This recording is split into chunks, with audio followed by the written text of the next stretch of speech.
सब कुछ मिल जाने के बाद भी लोगों का मन अशांत रहता है। सब जी महाराज। मिल गया, क्यों अशांत है? यही तो पता नहीं महाराज।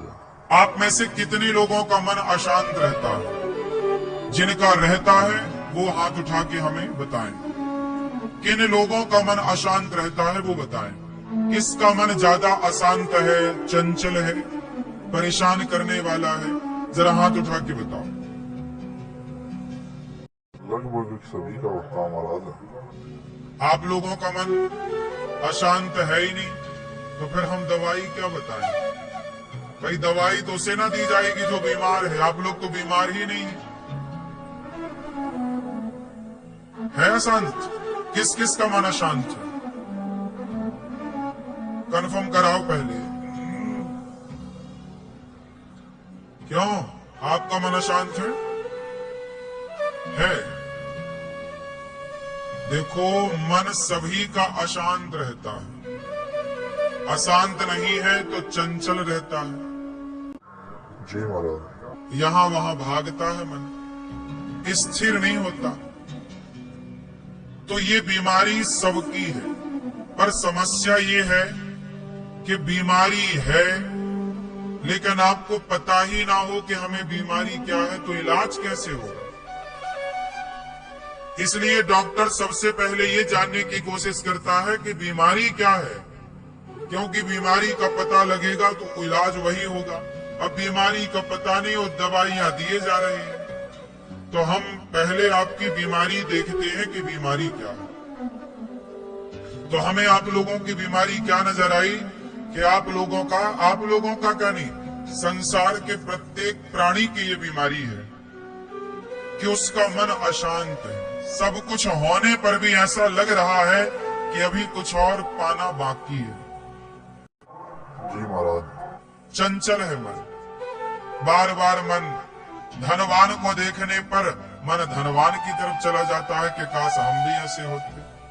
बड़ी गाड़ी किसी की दिख जाए तो मन वहां चला जाता, काश हमारी भी ऐसी होती। किसी का ऐश्वर्य देख लो तो ऐसा लगता हमारा भी ऐसा यश कीर्ति होती। तो ये मन की चंचलता यही तो है कि जिसे देखता है मन उसके पीछे भाग जाता है। किसी सुंदर स्त्री को देखा, मन उसके पीछे चला गया। सुंदर पुरुष को देखा, मन उसके पीछे चला गया। मतलब इसका मतलब क्या महाराज, ऐसा क्यों होता है? मन क्या है कि मन आपके पास तो है पर आपके कंट्रोल में नहीं। जिसे देखता है मन उसके पीछे भाग जाता है। क्यों? आपका मन, आपका दिल जिसे देखता है मन उसकी तरफ चला जाता है। क्यों मैया, बात सही है? अभी वो एक लड़की आपने टीवी पर सुनी होगी, न्यूज में चल रही है, उसने अपने पति को मार के ड्रम में पैक कर दिया, सीमेंट डाल दी। जी महाराज। क्यों? बहुत ध्यान से सुनो, हम जो कहना चाह रहे हैं वो सुनो। जबकि उसका पति बहुत कमाऊ था, कमाने वाला था। पत्नी के कारण उसने अपने माँ बाप तक को छोड़ रखा था कि बस तू खुश रह। बोलो हाँ। लेकिन उस महिला को क्या हुआ? एक 2 कौड़ी के लड़के से प्यार हो गया और दूसरे पुरुष के चक्कर में उसने अपने पति को मारकर ड्रम में पैक कर दिया। यही तो घटना है। बोलो हाँ। क्यों मैया? ये नहीं है? ये मैया तो मना कर रही है। आप नहीं थी वहां पे? अच्छा सुनो, अभी नया केस है, आपने नहीं सुना हो तो सुन लो। एक लड़की, एक उसकी छोटी गुड़िया है, 4-5 साल की, जितनी छोटी सी बच्ची, जी गुरुजी। अपने अच्छे सुंदर पति को छोड़कर, कमाऊ पति को छोड़कर मार दिया उसे, और एक लपोड़ू के साथ, झंडू बाम के संग, बिल्कुल 2 कौड़ी का,